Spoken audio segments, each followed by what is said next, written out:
Hello students, good morning. हमारा 5वां chapter complete हो गया था, शुष्क खेती वाला।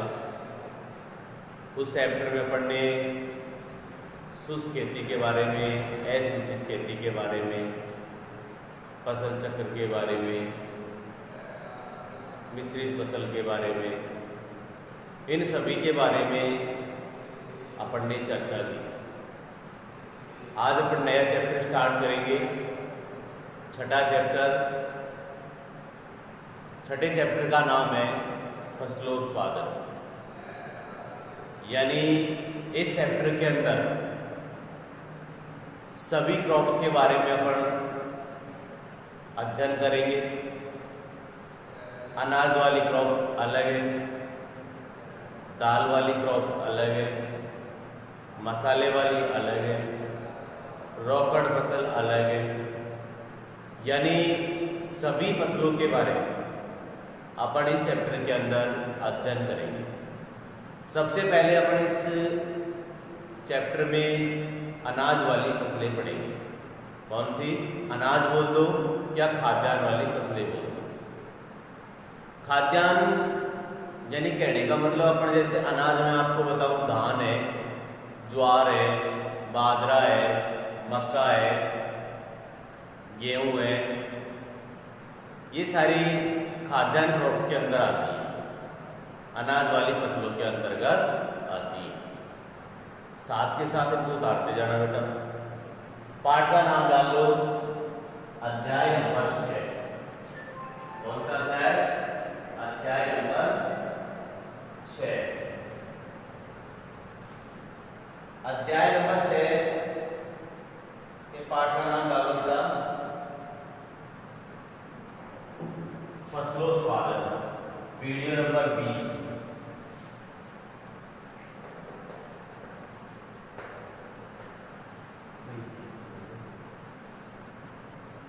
वीडियो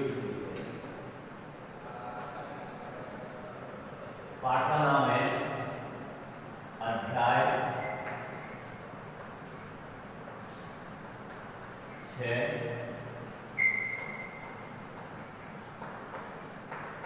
फसलोत्पादन।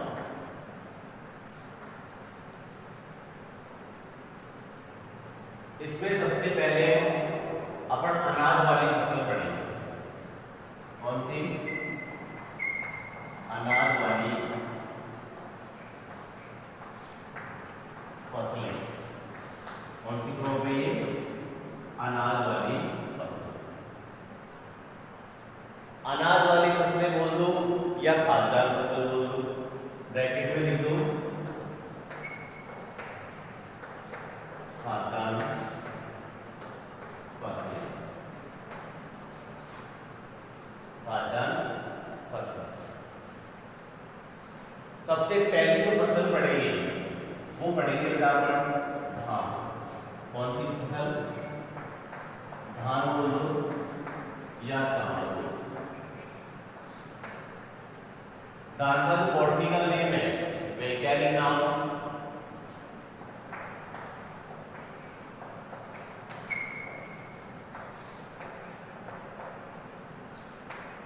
Coryza sativa. क्या है? Coryza sativa.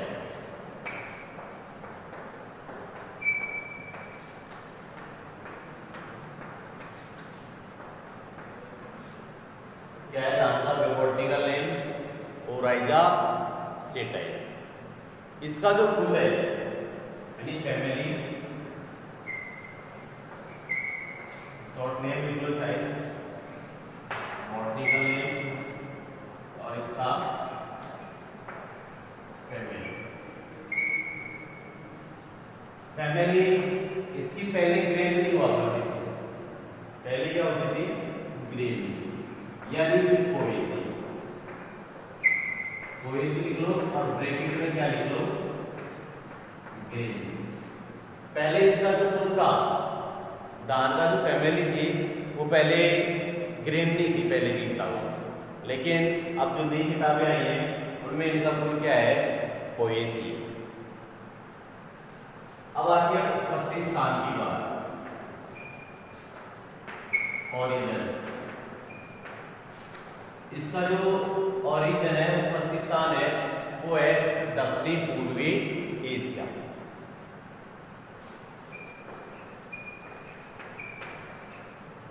दक्षिणी पूर्वी एशिया। दान का वैज्ञानिक नाम, बॉटनिकल नेम ओराइजा सेकेवा। फैमिली की बात करें तो पोएसिया ग्रेवनी, और ओरिजिन की बात करें तो दक्षिणी पूर्वी एशिया। अब इसका महत्व, महत्व क्या है देखो, खाद्यान्न फसलों में सबसे प्रमुख फसल है, महत्व लिखो उसमें, खाद्यान्न फसलों में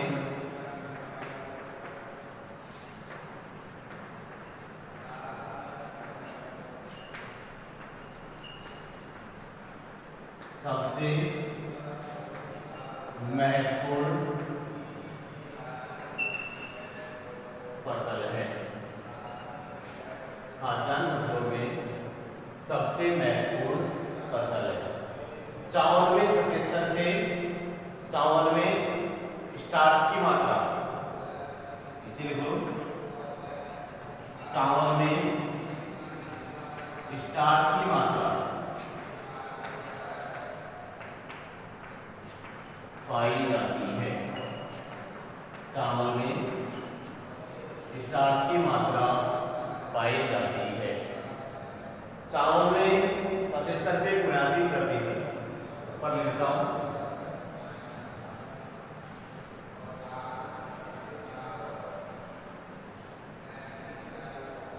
चावल में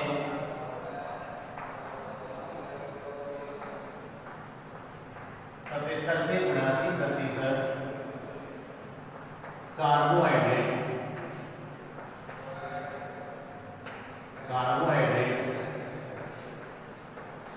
पाया जाता है।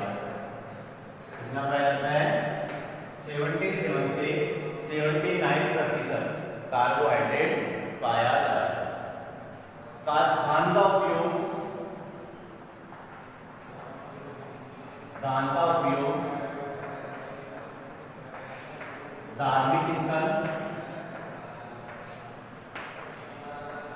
यानी कोई भी अपन धार्मिक कार्य करते हैं उसमें चावल का उपयोग जरूर होता है। चाहे कोई सा भी कार्य करो उसमें क्या नाम से चावल का उपयोग होगा। धार्मिक उत्सवों एवं पर्वों में, धार्मिक उत्सवों एवं पर्वों में किया जाता है।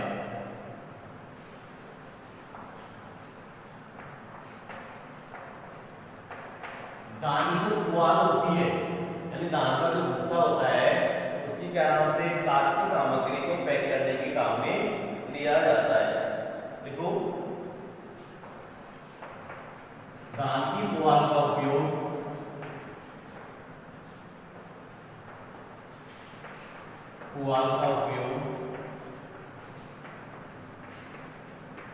कांच वाली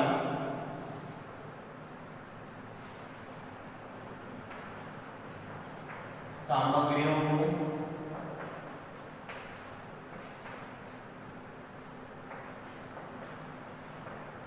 पैक करने में किया जाता है। ये हो गया इसका महत्व, यानी जो खाद्यान्न फसलें होती हैं उसमें सबसे महत्वपूर्ण फसल है, और इसमें चावल के अंदर स्टार्च की मात्रा बहुत अधिक पाई जाती है। चावल के अंदर 77 से और 79% कार्बोहाइड्रेट्स होता है। और जो धान की पुआल होती है इसका उपयोग जो अपन कांच वगैरह की सामग्री होती है उनको पैकिंग करने के काम में लिया जाता है। जैसे ये अपने टाइल वगैरह, वास्पेजल वगैरह और ये सीट वगैरह आती है, तो इनका इसमें उनको वो टूटे ना, इसके लिए उनके बीचों में क्या दे दिया जाता है? धान की पुआल दे दी जाती है। अब पढ़ेंगे इसकी जलवायु। धान के लिए कौन सी जलवायु की आवश्यकता होती है? उष्ण एवं नम। कौन सी जलवायु की आवश्यकता होती है? उष्ण एवं नम जलवायु की आवश्यकता होती है। नीचे लिखो जलवायु। क्या लिखोगे? जलवायु।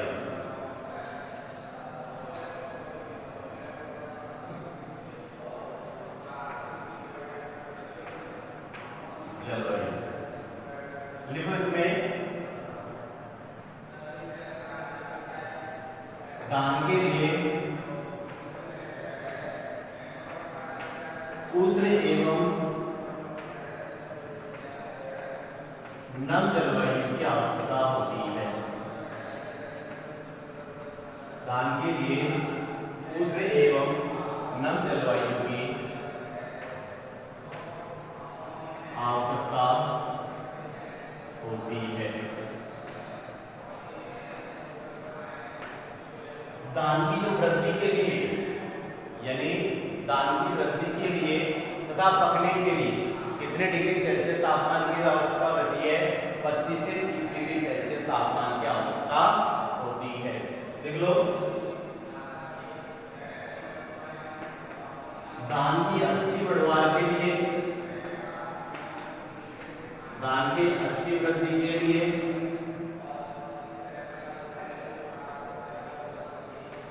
धान की अच्छी वृद्धि के लिए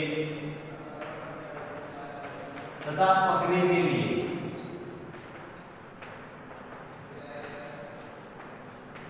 25 से 30 डिग्री सेल्सियस तापमान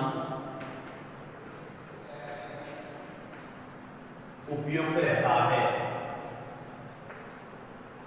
25 से 30 डिग्री सेल्सियस तापमान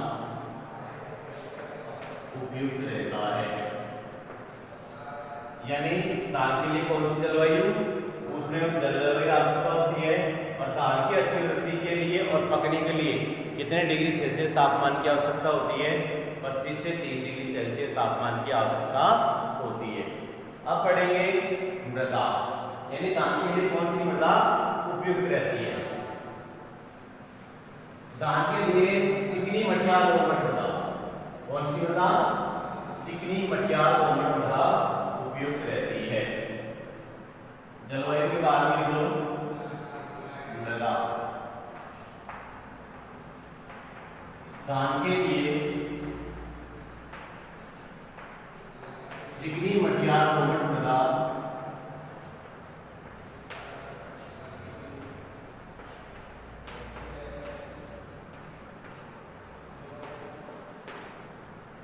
सर्वोत्तम मानी जाती है।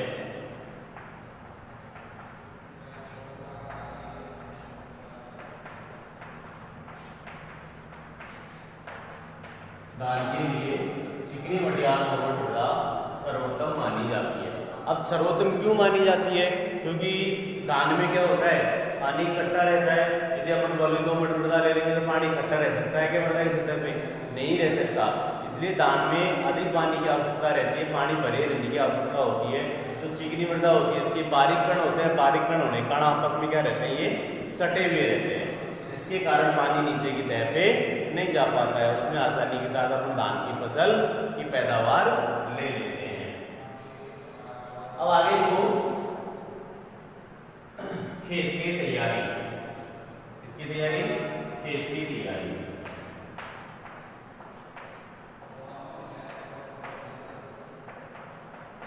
खेत की तैयारी दो तरीके से की जाती है धान की। एक तो सीधी बुआई के लिए और दूसरा होता है लेह युक्त रोपाई के लिए।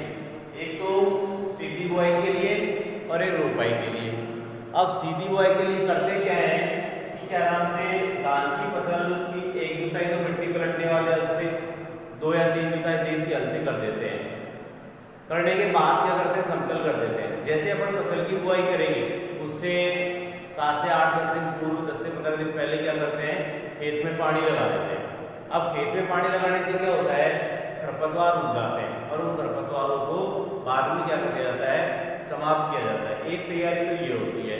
दूसरी रोपाई के द्वारा इसमें क्या किया जाता है कि 20 से 25 टन सड़ी गोबर खाद प्रति हेक्टेयर की दर से मिला देते हैं और इसमें क्या करते हैं कि क्या नाम से खेत में पानी लगा दिया जाता है। पानी लगाने के बाद उसमें जोत निकाली जाती है, जिससे क्या हो जाती है, लेह तैयार हो जाती है, यानी एक तरीके का घोल तैयार हो जाता है। ये दो तरीके होते हैं खेत की तैयारी के। लिखो, पहला लिखो सीधी बुआई के लिए, पहला वर्ड लिखो सीधी बुआई के लिए। लिखो इसमें धान की फसल के लिए, धान की फसल के लिए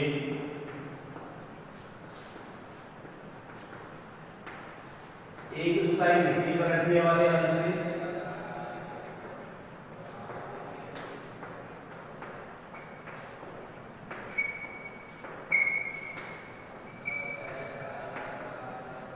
मिट्टी पलटने वाले हल से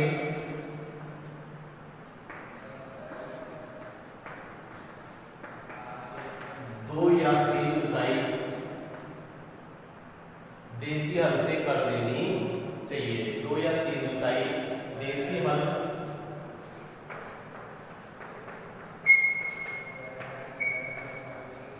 या कल्टीवेटर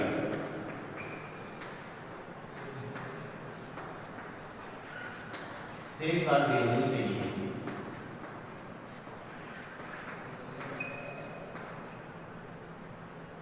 उसके बुआई करने के 15 दिन पहले, बुआई करने के 15 दिन पहले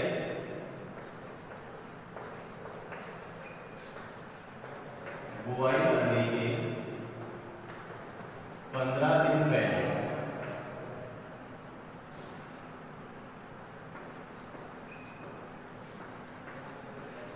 खेत में पानी लगा देना चाहिए। खेत में पानी लगा देना चाहिए। उसके 8 से 10 दिन बाद, यानी जैसे पर पानी लगाएंगे, सिंचाई कर देते हैं, पानी लगा देते हैं, जिससे किसका अंकुरण हो जाता है, खरपतवारों का अंकुरण हो जाता है। लगा देना चाहिए जिससे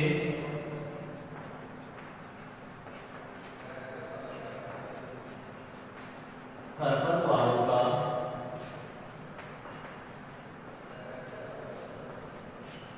अंकुरण हो जाता है, जिससे खरपतवारों का अंकुरण हो जाता है।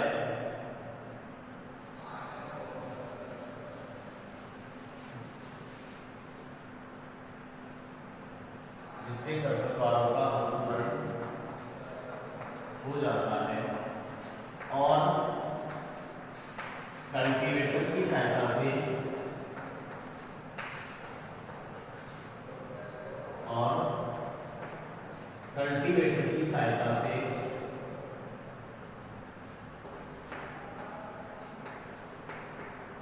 नष्ट करके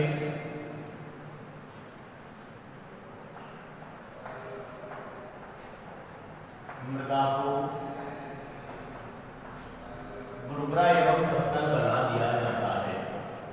भुरभुरा एवं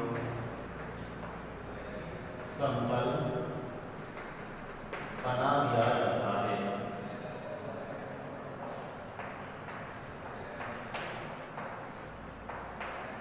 ये हो गया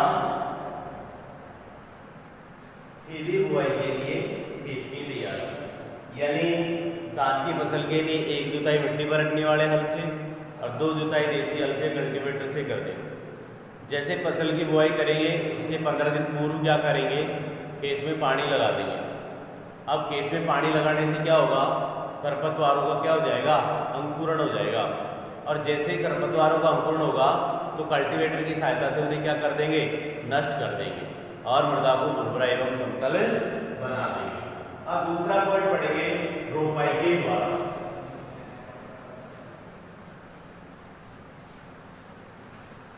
रोपाई में क्या करते हैं कि इस विधि में जो 25 से 30 क्विंटल गोबर की खाद क्या कर देते हैं, इसमें मिला देते हैं और मिलाने के बाद उसमें कल्टीवेटर की सहायता से उसमें जुताई गुड़ाई करके उसको भुरभुरा एवं समतल बना देते हैं। खेत में पानी जरूर लगाते हैं। लिखो इसमें दूसरे विधि लिखो खेत की तैयारी की, रोपाई द्वारा। लिखो इस प्रकार की खेती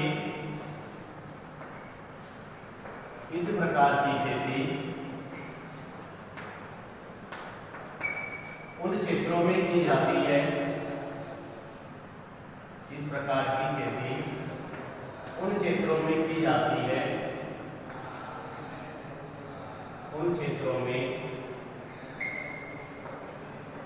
जाती है जहां पर्याप्त मात्रा में, यानी इस विधि का प्रयोग वहां लेते हैं कि जहां पर्याप्त मात्रा में क्या अवेलेबल होता है, वाटर अवेलेबल होता है या जल उपलब्ध रहता है।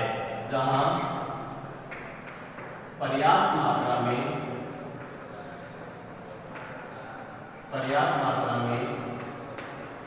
जल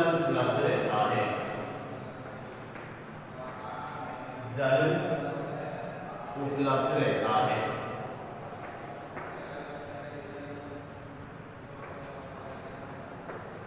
इसमें 25 से 30 टन सड़ी हुई गोबर की खाद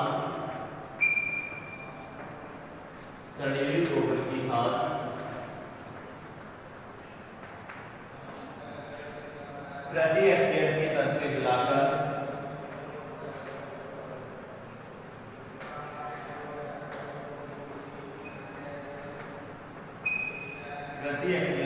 से मिलाकर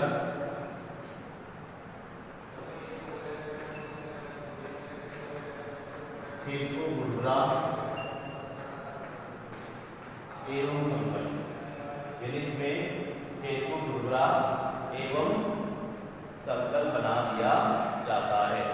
खेत को भुरभुरा एवं समतल बना दिया जाता है। भुरभुरा लेह युक्त खेत को लेह युक्त एवं समतल बना दिया जाता है। ये दो मेथड पढ़ने की तैयारी है। अब पढ़ेंगे इसकी उन्नतशील किस्में। क्या पढ़ेंगे? इनकी वैरायटी पढ़ेंगे, कौन कौन सी वैरायटी इनके काम में आती है।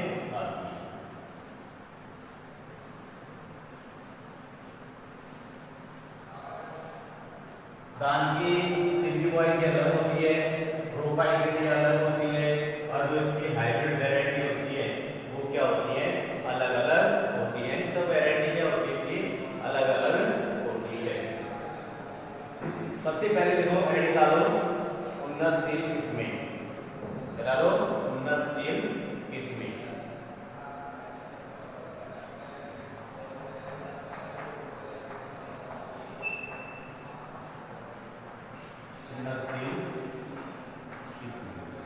सबसे पहले लिखनी है आपको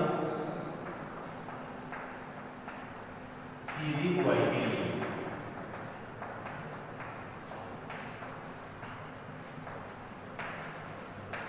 यानी धान की सीधी बुआई करनी है उसके लिए अलग से इसमें होती है। जैसे बाला, दूसरी होती है पूसा, टू और टूवल। अब आता है दूसरे लिखो धान की रोपाई के लिए,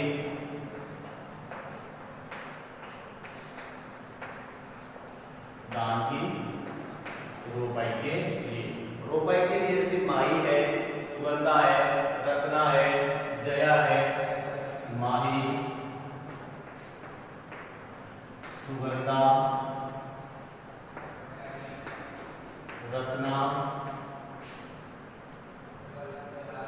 जया, चंबल, माही, सुगंधा, रत्ना, जया, चंबल, कावेरी, कावेरी, बासमती, बासमती 370, ये ऐसी सारी धान की रोपाई के लिए। अब तीसरी पढ़ेंगे अपन क्या नाम से, संकर किस्में, हाइब्रिड वेराइटी। संकर किस्में, ये भी संकर किस्में ही है और लेकिन इनकी खेती बुआई के अंदर की जाती है। जैसे हाइब्रिड 10, हाइब्रिड 10 और हाइब्रिड 10, पंचसंकर धान 1, पंचसंकर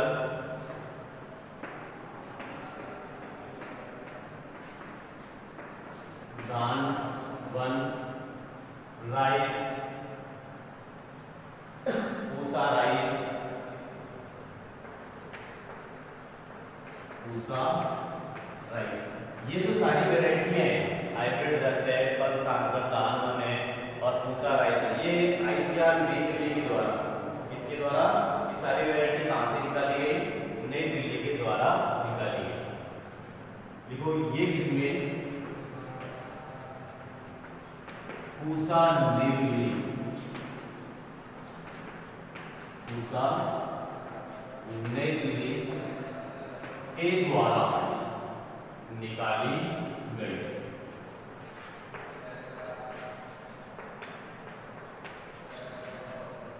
ये हो गई धान की उन्नत किस्में। सीधी बुआई के लिए बाला, पूसा 221, धान की रोपाई के लिए माही, सुगंधा, रत्ना, जया, चंबल, कावेरी, बासमती, बासमती 370,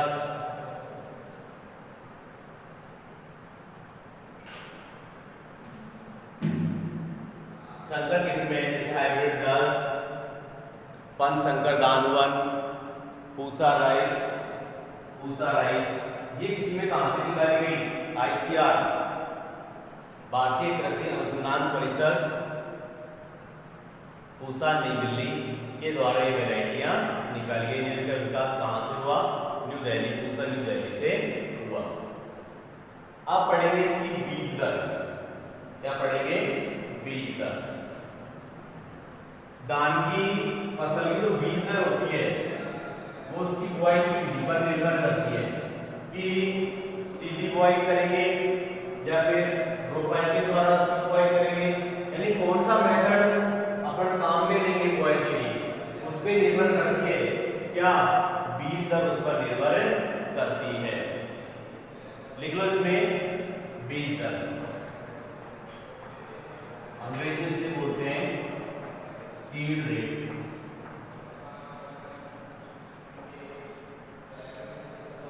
क्या बोलते हैं, सीड रेट या बीज दर।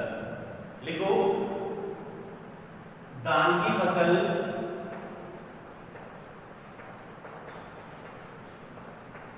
की सीधी बुआई के लिए, धान की फसल की सीधी बुआई के लिए 80 से 100 किलोग्राम, कितना, 80 से 100 किलोग्राम धान की सीधी बुआई के लिए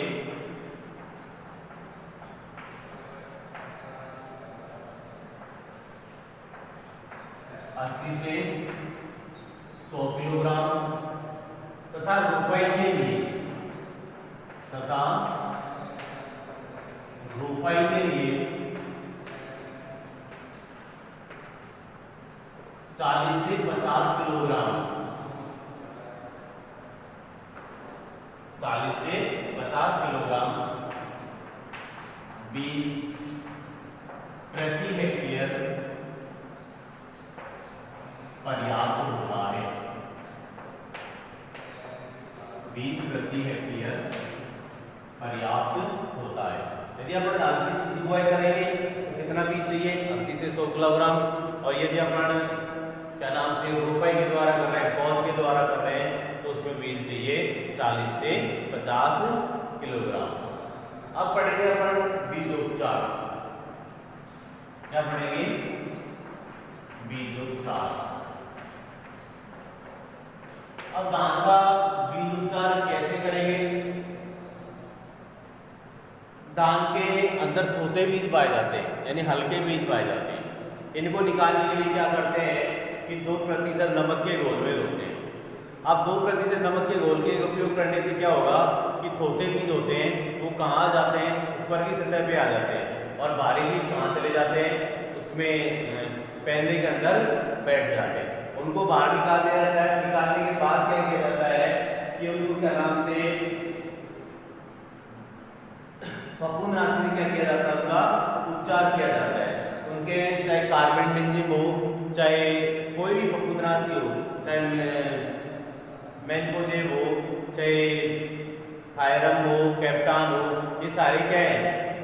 फफूंदनाशी दवाएं हैं। लिख लो। धान के थोथे बीजों को निकालने के लिए, धान के थोथे बीजों को निकालने के लिए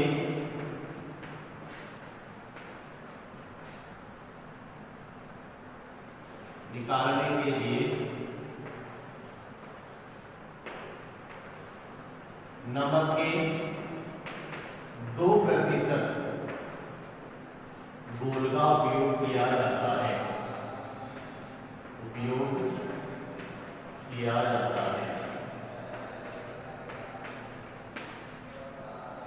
धान के हल्के बीज, धान के थोथे या हल्के बीज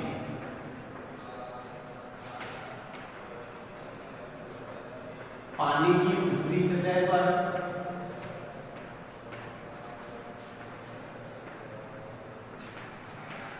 आ जाते हैं, ऊपरी सतह पर आ जाते हैं, और भारी बीज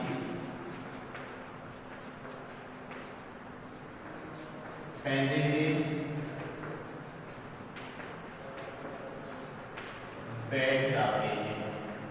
यानी हल्के बीज पानी की ऊपरी सतह पर तैरने लगते हैं, और हल्के बीज कहाँ होते हैं? पैंदे के अंदर बैठ जाते हैं। धान में जीवाणु अंगवारी बचाव के लिए पढ़ लेता हूँ। यानी धान में एक रोग लगता है जीवाणु अंगवारी, उसके बचाव के लिए क्या करेंगे? 2% कार्बेंडिजिम लिखो।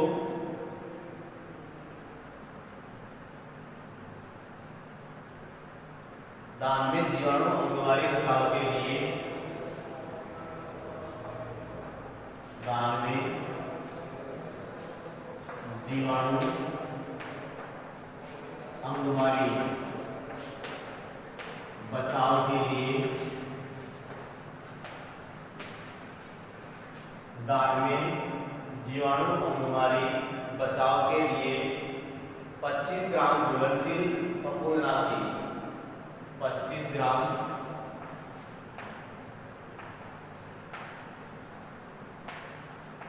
घुलनशील फफूंदनाशी, कितनी? 25 ग्राम घुलनशील फफूंदनाशी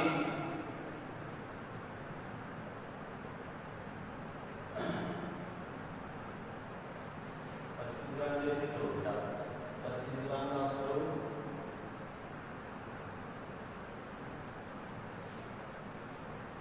25 ग्राम घुलनशील फफूंदनाशी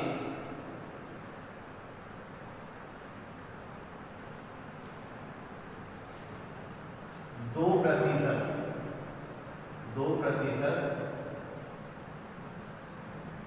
फफूंदनाशी 2 ग्राम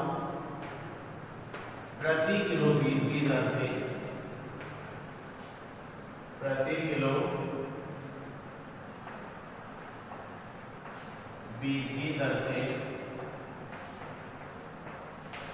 उपचारित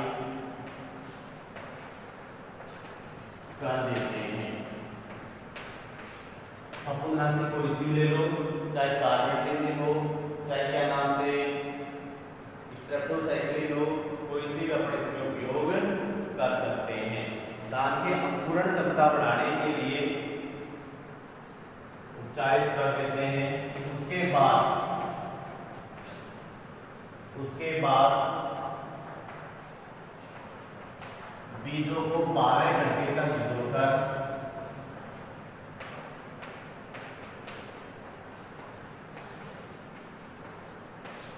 रखते हैं। कितने घंटे तक? 12 घंटे तक बीजों को भिगोकर रखते हैं ताकि अंकुरण क्षमता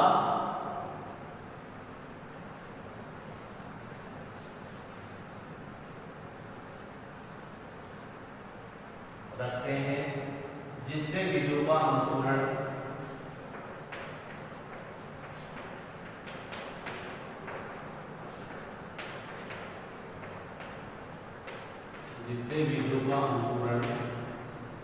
जल्दी होता है।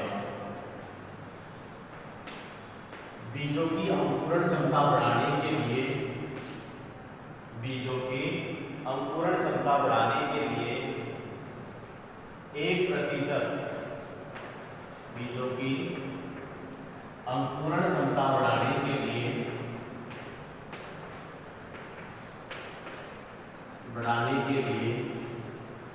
1%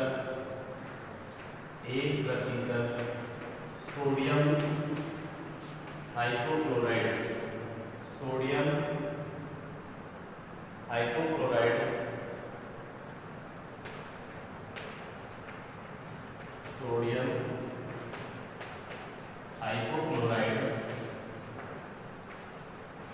यानी यदि हम अंकुरण क्षमता बढ़ानी है तो 1% सोडियम हाइपोक्लोराइड के घोल में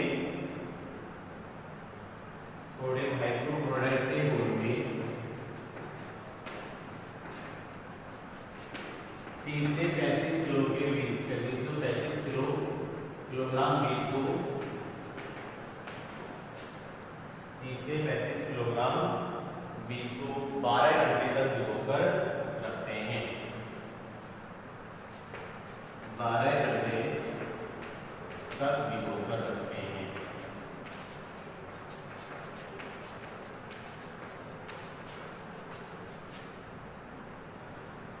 यानी धान की क्या नाम से जब अपन बीजोपचार करेंगे तो धान के छोटे बीजों को निकालने के लिए क्या करेंगे? 2% नमक के घोल का उपयोग करेंगे। तो छोटे बीज कहाँ जाएंगे? पानी की ऊपरी सतह पर आ जाएंगे, और जो बारीक बीज होते हैं वो कहाँ बैठ जाते हैं? पैंदे में बैठ जाते हैं। उसके बाद धान में रोग लगता है जीवाणु अंगमारी रोग। उसकी रोकथाम के लिए क्या करते हैं? कार्बेंडिजिम 2 ग्राम प्रति किलो बीज की दर से उपचारित कर देते हैं।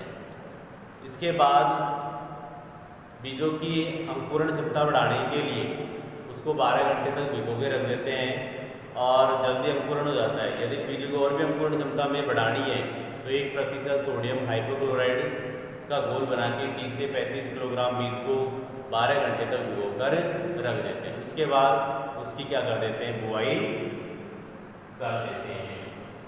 अब पढ़ेंगे बुआई का समय। बुआई को जो समय होता है वो धान की बुआई हमें 15 जून तक कर देनी चाहिए। कब कर देनी चाहिए? 15 जून तक इसकी बुआई कर देनी चाहिए। 15 जुलाई तक इसकी बुआई कर देनी चाहिए।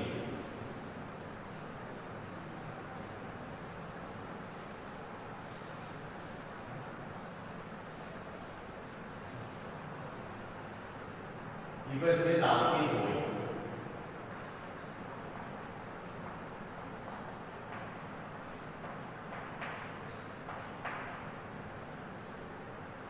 देखो, इसमें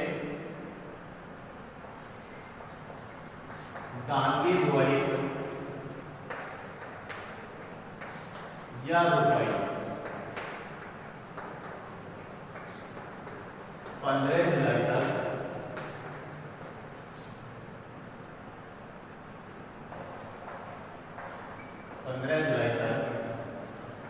कर देनी चाहिए।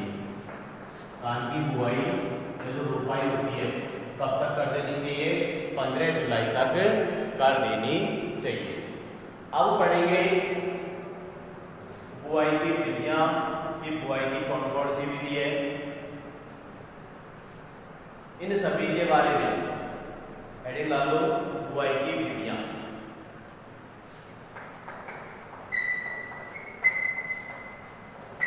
बुआई की विधियां कौन कौन सी बुआई की विधियां हैं? आज अपन ने पढ़ लिया, छठा चैप्टर स्टार्ट कर दिया। कौन सा? छठा चैप्टर स्टार्ट कर दिया। बहुत बड़ा चैप्टर है बेटा, इसमें कम से कम 1 महीना लगेगा। इसके लिए साथ के साथ इनको याद करते चले जाना, थोड़े थोड़े टुकड़ों में याद भी हो जाएगा। आज अपन ने खाद्यान्न वाली फसलें स्टार्ट कर दी, यानी इसमें कई प्रकार की फसलें थी। खाद्यान्न वाली भी है, मसाले वाली भी है, दाल वाली भी है, रोकड़ भी है, ये सारी क्रॉप्स हैं इसमें। इसलिए आज अपन ने पहले स्टार्ट कर दिया था खाद्यान्न वाली फसल। इसमें अपन ने धान स्टार्ट कर दिया। धान का वैज्ञानिक नाम क्या है? Oryza sativa, botanical name. इसकी जो कुल है फैमिली है वो पोएसी है। उत्पत्ति स्थान बता दिया दक्षिणी पूर्वी एशिया। उसके बाद में अपन ने जलवायु पढ़ी, महतू पढ़ा। महतू क्या होता है? खाद्यान्न की सबसे प्रमुख फसल है कौन सी? धान। और धान को क्या नाम से? स्टार्च की मात्रा बहुत अधिक पाई जाती है। और क्या नाम से? इसमें जो कार्बोहाइड्रेट होता है वो 77 से 79% होता है। उसके बाद में अपन ने जलवायु पढ़ी। धान के लिए कौन सी जलवायु चाहिए? उष्ण एवं नम जलवायु चाहिए। उसके बाद में अपन ने इसकी मृदा पढ़ी। मृदा कौन सी चाहिए? चिकनी, मनियार, दोमट मृदा इसके लिए चाहिए। उसके बाद में अपन ने खेत की तैयारी पढ़ी 2 तरीके से, एक तो धान की सीधी बुआई के लिए और दूसरी होती है धान की रोपाई के लिए। 2 विधि पढ़ी थी। सीधी बुआई के लिए तो क्या करेंगे? क्या नाम से? एक जुताई मिट्टी पलटने वाले से, 2 जुताई देसी हल्के कल्टीवेटर से करने के बाद क्या करेंगे? जैसे ही बुआई करेंगे उससे 15 दिन पूर्व पानी लगा देंगे। पानी लगाने से क्या होता है? खरपतवारों का अंकुरण हो जाता है, और खरपतवारों का अंकुरण होने से उनको क्या नाम से? कल्टीवेटर की सहायता से नष्ट किया जा सकता है। दूसरे मेथड में वहाँ उपयोग लेते हैं जहाँ पर्याप्त मात्रा में पानी होता है, वहाँ पे उस मेथड का उपयोग किया जाता है, या रोपाई के द्वारा वाले मेथड का उपयोग किया जाता है। फिर उसके बाद में पढ़ने पड़ी उन्नतशील किस्में। 3 प्रकार की पढ़ ली, सीधी बुआई के लिए, रोपाई के लिए और संकर वैरायटी। सीधी बुआई के लिए तो 2 पढ़ी थी, पूसा और पूसा 221। फिर उसके बाद में पढ़ लिया पढ़ने रोपाई के लिए रत्ना है, माही है, सुगंधा है, चंबल है, कावेरी है, बासमती है, बासमती 370 है, ये पढ़ी। फिर उसके बाद में संकर किस्में पढ़ी, पूसा राइस है, पूसा राइस हाइब्रिड 10 है। ये सारी कहाँ से निकाली गई? ICR से निकाली गई, न्यू दिल्ली से निकाली गई। उसके बाद अपन ने बीज दर पढ़ी। बीज दर क्या चाहिए? सीधी बुआई के लिए तो कितना चाहिए? 80 से 100 किलोग्राम, और रोपाई के लिए 40 से 50 किलोग्राम। उसके बाद अपन ने पढ़ा बीजोपचार। बीजोपचार में इसको पानी में भिगो देते हैं अच्छे उसके लिए, और उसके बाद में क्या कर देते हैं कि जीवाणुमारी रोग लगता है, तोते बीजों की निकाली 2% नमक का घोल, और जीवाणुमारी रोग के बचाव के लिए कार्बेंडाजिम 2 ग्राम प्रति किलो बीज की दर से इसको उपचारित कर देते हैं। उपचारित करने के बाद जब ये अच्छे अंकुरण के लिए क्या करते हैं? 1% सोडियम हाइड्रोक्लोराइड का 30 से 35 किलोग्राम बीज की दर से उसे उपचारित कर देते हैं। इन सभी के बारे में अपन ने आज इस वीडियो में चर्चा की है। और इसकी फिर उसकी बुआई का समय, धान की बुआई 15 जुलाई तक कर देनी चाहिए। कल पढ़ेंगे अपन बुआई की विधियाँ, इसकी कौन कौन सी बुआई की विधियाँ हैं। आज की वीडियो में इतनी चर्चा करेंगे। धन्यवाद।